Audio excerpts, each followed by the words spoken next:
Motivasi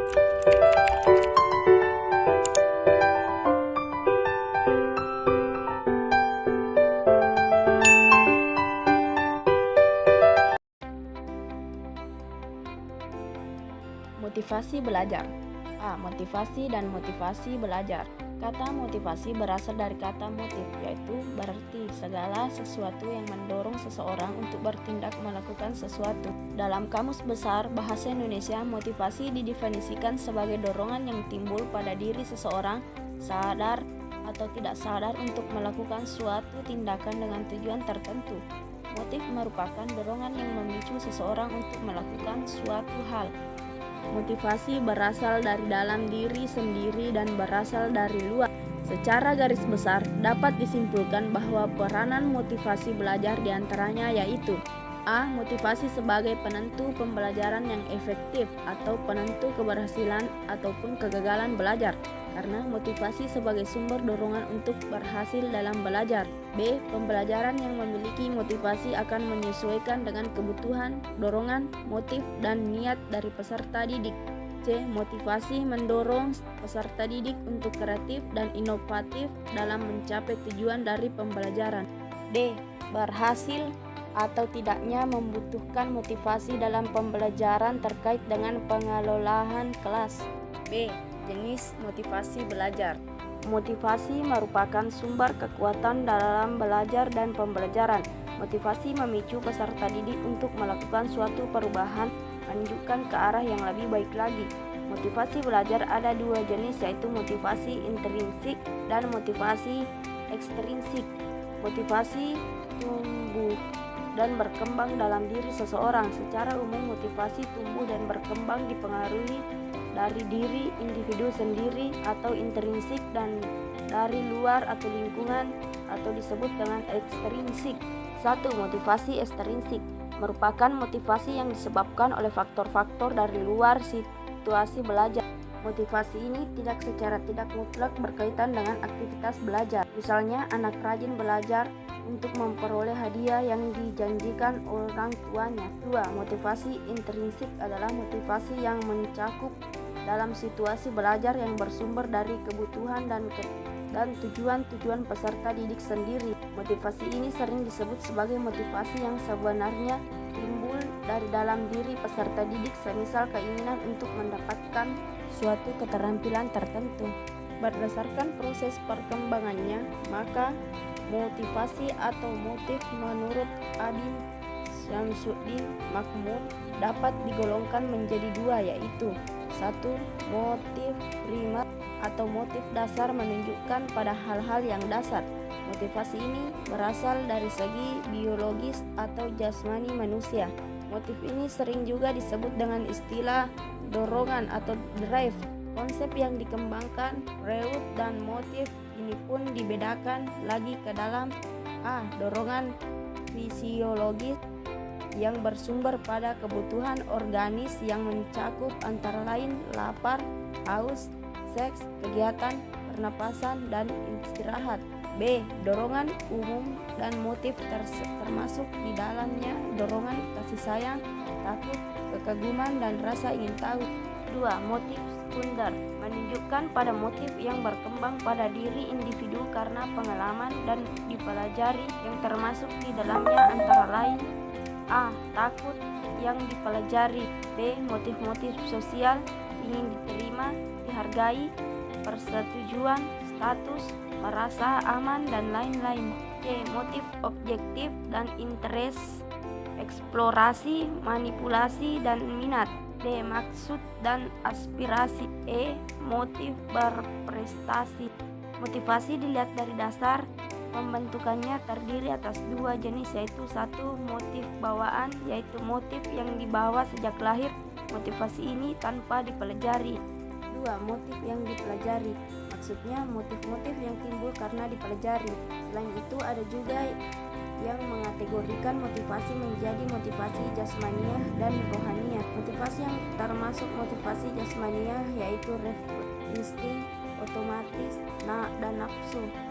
Sedangkan yang termasuk motif rohaniah, hal itu terjadi karena pada setiap diri manusia senang pasti ada hal-hal yang baik dan senang akan pujian.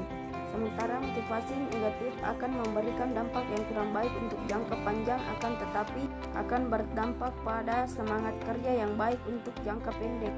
C. Teori motivasi belajar. Motivasi merupakan suatu hal yang tidak dapat dilepaskan dari diri manusia, sehingga banyak teori yang mengkaji mengenai motivasi. Morgan berikut beberapa teori motivasi. Teori ini berasumsi bahwa perilaku manusia-manusia pada hakikatnya ditujukan untuk memenuhi kebutuhan baik fisik ataupun psikis. Kebutuhan mendorong manusia untuk mencapai standar-standar yang dibutuhkan dalam hidupnya untuk mencapai keberhasilan. Manusia juga memiliki kemampuan untuk menguasai dan mengendalikan manusia lain dengan kekuatan yang dimilikinya. Semakin besar kekuatan yang dimilikinya, maka semakin besar juga kemampuan untuk mempengaruhi orang lain. B. Self-efiksasi atau efiksasi diri. Teori efiksasi diri merupakan teori yang dikemukakan oleh Bandura. Teori ini disebut juga teori kognisi sosial atau teori pembelajaran sosial. Self-efiksasi mengacu pada penilaian orang tentang kemampuan mereka untuk melakukan perilaku yang diperlukan untuk menghasilkan hasil yang diinginkan dalam situasi tertentu. Semakin tinggi efiksasi dirinya, maka semakin tinggi rasa percaya diri yang dimiliki dalam kemampuan untuk berhasil dalam suatu tugas. C. Teori penguatan. Pendekatan behaviorisme menunjukkan bahwa penguatan atau reinforcement mempengaruhi perilaku manusia. Yamin Martini mengemukakan dalam teori ini berlakunya hukum pengaruh yang menyatakan bahwa manusia cenderung untuk mengulangi perilaku yang mempunyai konsekuensi yang menguntungkan dirinya dan mengelakkan perilaku yang melibatkan timbulnya konsekuensi yang merugikan. Dalam teori penguatan cenderung mengabaikan pikiran batin dari seseorang.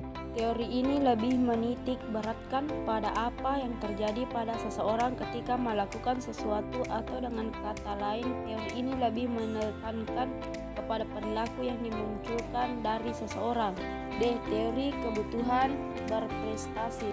Teori kebutuhan berprestasi dikemukakan oleh MC Celan. Konsep dasar teori ini menjelaskan bahwa setiap manusia terdapat kebutuhan untuk melakukan suatu perbuatan dan mendapatkan hasil yang baik. Kebutuhan dalam diri orang ditujukan untuk berprestasi sebaik-baiknya dalam mencapai tujuan. Setiap manusia memiliki tingkat motif yang berbeda antara yang satu dengan yang lain. Ada yang memiliki motif yang tinggi dan ada pula yang memiliki motif rendah. MC Celan dan Muhammad Surya menjelaskan bahwa manusia yang tergolong bermotif tinggi ditandai dengan 3 ciri, yaitu 1. Menyenangi situasi yang menuntut tanggung jawab pribadi untuk menyelesaikan masalah. 2. Cenderung mengambil resiko yang moderat dibandingkan dengan resiko rendah tinggi. Dan 3. Selalu mengharapkan balikan nyata dari semua unjuk kerja yang telah dilakukannya. B. Strategi menumbuhkan motivasi belajar. Guru perlu untuk menumbuhkan motivasi dari peserta didiknya. Dengan motivasi, maka peserta akan semakin terdorong untuk bisa mencapai dari tujuan pembelajaran yang dilaksanakan. Untuk mengembangkan motivasi yang baik pada anak-anak didik, kita di samping harus menjauhkan sarana-sarana atau sugestif yang negatif, yang dilarang oleh agama atau yang bersifat asosial dursila. Yang lebih penting lagi adalah membina pribadi anak didik agar dalam diri anak terbentuk adanya motif-motif yang mulia, luhur, dan dapat diterima masyarakat. Untuk itu, sebagai usaha dapat kita lakukan yaitu 1. Mengatur dan menyediakan situasi-situasi lingkungan, keluarga maupun sekolah yang memungkinkan untuk timbul persaingan atau kompetisi yang sehat antar peserta didik. 2. Membangkitkan kompetisi diri dengan jalan menimbulkan rasa puas terhadap hasil-hasil yang prestasi yang telah mereka capai meskipun sekecil apapun hasilnya. 3. Membiasakan anak atau peserta didik untuk mendiskusikan suatu pendapat. Beberapa strategi untuk menyusun motivasi belajar siswa yakni: 1. Menjelaskan tujuan belajar ke peserta didik. Pada permulaan belajar mengajar, seharusnya terlebih dahulu seseorang guru menjelaskan mengenai tujuan yang akan dicapainya kepada siswa. Makin jelas tujuan, maka makin besar pula motivasi dalam melaksanakan kegiatan belajar. 2. Hadiah. Berikan hadiah untuk peserta didik yang berprestasi. Hal ini akan mengacu semangat mereka untuk bisa belajar lebih giat lagi. Di samping itu, peserta didik yang belum berprestasi akan termotivasi untuk bisa mengejar peserta didik yang berprestasi. 3. Saingan atau kompetisi. Guru berusaha mengadakan persaingan di antara siswanya untuk meningkatkan prestasi belajarnya dan berusaha memperbaiki hasil prestasi yang telah dicapai sebelumnya. 4. Pujian. Sudah sepantasnya peserta didik yang berprestasi untuk diberikan penghargaan atau pujian, tentunya pujian yang bersifat membangun. 5. Hukuman. Hukuman diberikan kepada peserta didik yang berbuat kesalahan saat proses belajar mengajar. Hukuman ini diberikan dengan harapan agar peserta didik tersebut mau merubah diri dan berusaha memacu motivasi belajarnya. 6. Membangkitkan dorongan kepada peserta didik untuk belajar. Strateginya adalah dengan memberikan perhatian maksimal kepada peserta didik. 7. Membentuk kebiasaan belajar yang baik. 8. Membantu kesulitan belajar peserta didik baik secara individual maupun komunal atau kelompok. 9. Menggunakan metode yang bervariasi. 10. Menggunakan media yang baik serta harus sesuai dengan tujuan pembelajaran. Sekian yang dapat saya sampaikan, lebih dan kurangnya mohon dimaafkan. Assalamualaikum warahmatullahi wabarakatuh.